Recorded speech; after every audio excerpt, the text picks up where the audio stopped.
Aaron Rodgers is out of his darkness retreat, but the Jets and NFL fans are kind of still in the dark when it comes to what he's going to do next season. But the Jets could still be in play for a top quarterback, even if Rodgers doesn't come to the light. See what I did there? All right.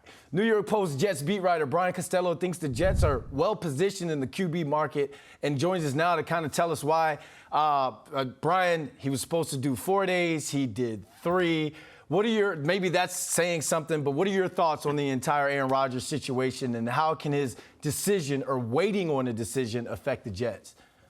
Yeah, well, I think there's some Groundhog Day analogies here, Brandon, right? We're waiting to see if he saw his shadow. It also feels like the movie Groundhog Day, where every day you turn on ESPN and it's, will the Jets get Aaron Rodgers? Will they sign Derek Carr? I think no one knows what Aaron Rodgers is thinking, right? And he's very proud of that. He said that a few weeks ago on the Pat McAfee show about some of the national reporters don't know what he's doing, and he's in control here. And I think the Jets and the entire NFL are really waiting to see what he does. The Packers, obviously, too, are a big one, just waiting to see what his decision is.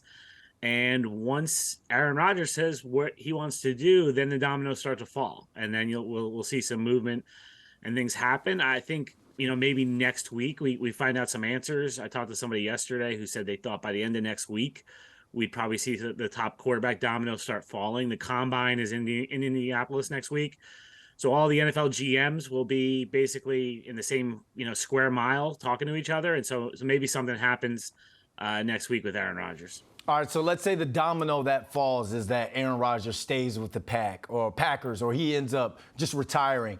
That could drive up Derek Carr's price, because last weekend it seemed like it was pretty much a sure thing that he was going to be a Jet, but that seemed to kind of cool off throughout the course of this week. What's your opinion of Carr? Do you think that next season he could be in Jet green?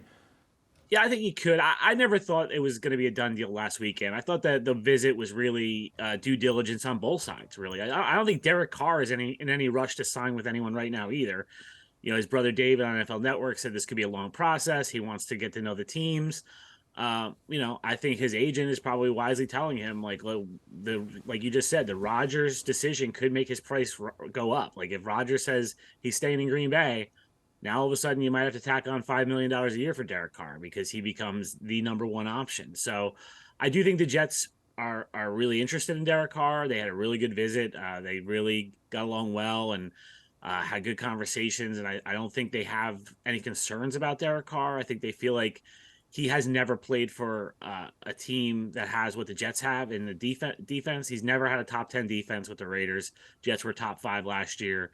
They feel good about their young weapons. They are going to attack the offensive line this offseason and try to fix that. So I think they feel like he could come in and be the best quarterback the Jets have had in 15 years. So I do think there's a good chance Derek Carr ends up here. All right, here's a domino that could fall that no one's really talking about. Let's say there's no Rodgers, there's no Carr. They don't land either one of them.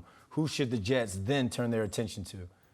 I think then you're talking about Jimmy Garoppolo, right? And no one's really talking about Jimmy Garoppolo right now, Brandon, because he's under contract with the 49ers until March 15th. He becomes a free agent on March 15th. He's a traditional free agent where the Raiders cut Derek Carr, so he became a free agent immediately. No one can have any conversations with Jimmy Garoppolo until March 13th, 2 days before free agency starts. I think if plan A and B are gone with Rodgers and Carr, then I think Garoppolo is plan C. He has a history with Robert Saleh from San Francisco. They went to a Super Bowl together. Saleh really likes Jimmy Garoppolo. The concern with Garoppolo is the injuries. Can he stay healthy? And now you're in a situation where if you have Garoppolo, is Zach Wilson the backup? If Garoppolo is your starting quarterback, you better trust your backup because he's probably going to play. That's been the history. So, Derek Carr plays 16 games every season. You don't have to worry about it as much, but with Garoppolo, that's going to be the concern. But I think that's where they would turn if Rodgers and Carr come off the board. Well, let's see how well Robert Saleh and the Jets play dominoes, because there are a lot of dominoes that could fall throughout the course of this free agency. Brian Costello, thanks for joining us. Thanks, Brandon.